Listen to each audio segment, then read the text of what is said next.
I mean, we see so many kids with Ys, with comorbidities, with coexisting challenges. We see so many kids with neurodivergence, ADHD, autism spectrum disorder. We see kids with speech and language challenges. We see so many challenges that these kids have that are impacting their social communication. So if the goal is talking and you're missing the boat, you're only going to cause avoidance and more anxiety.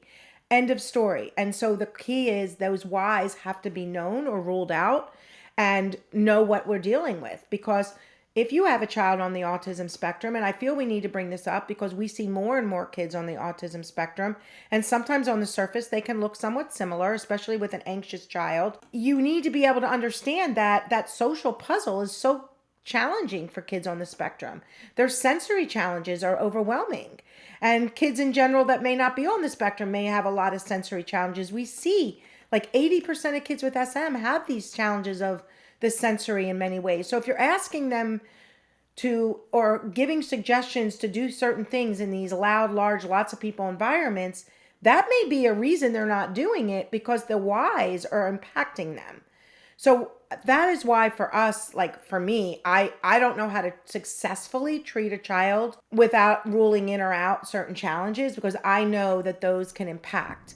And if we're still trying to get them to do things and things are challenging, why are they so challenging? Exactly. Yep, I agree. So the fourth one is cultivating time management. And I think that one is really important. A lot of these are building on each other. So some of these things we've already talked about a little bit, but really the importance here that I would say is establishing routines. So creating a structured daily schedule that includes maybe designated time for homework, chores, play, relaxation. So if you notice, I'm still putting in fun activities. We don't want to just have a daily schedule of their to-dos that aren't fun. But what if we also add in some of their play or their 15 minutes of you reading them a story at night? So we want to be thinking about and being mindful of what does your daily schedule look like? So I know we already talked about this, but maybe writing down a list of what types of extracurriculars is my child a part of? What types of opportunities do they do? Maybe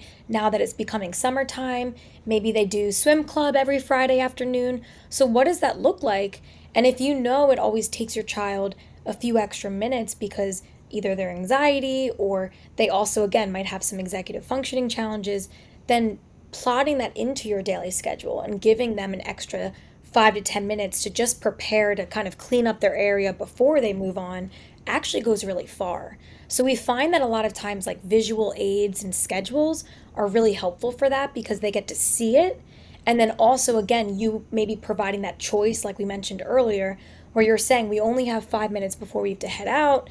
Do you want to, do you want to play with the Legos or do you want to play with your tablet, and maybe they choose the tablet. Great. And then, they start to clean that up and then they move on to the next piece too. So you're helping them each step of the way, but we have to be mindful of allowing them to understand what does time management look like, and you have to be the ones to kind of start that process for them because a lot of our kids struggle not because they can't do it. Some of our kids do have some of those challenges, but a lot of times it's because they might not know what those next steps look like. And so breaking it up They're the is really, passenger really, in the really car, important. Jen. Dr. Exactly. Jenna, they're the passenger in the car. And we Exactly. have to be really like, our goal is to help them become the driver within reason, right? Not literally Exactly. the driver, but the driver so that they're making the choices, they're making, helping make, decisions, they're managing their schedule. Little kids can have a schedule of what they're doing in the day. They can have a chore Exactly. chart, and that builds confidence and that builds pride and that fuels all of this. Hmm. And it also helps parents because they realize that because it doesn't feel good, as you get older and you're a child that your mommy or daddy or your sibling or everyone's doing for you, it makes you kind of think, well, wait, is it possible they don't think I can do this? And Hmm. that affects their self-confidence. So you can see how this all just works, together. And I think with that time management, with the visual aids and the things that you were, talking about, I would say to our listeners, because I'm giving them an assignment for each question, is develop these routine charts to help your child feel in control. It could be daily schedules and chore charts. It could be weekly, monthly, so that they understand what, when, and where. And you ask them, hey, what do we have next? On Saturday, do we have time to do this or that? And they go look at their schedule.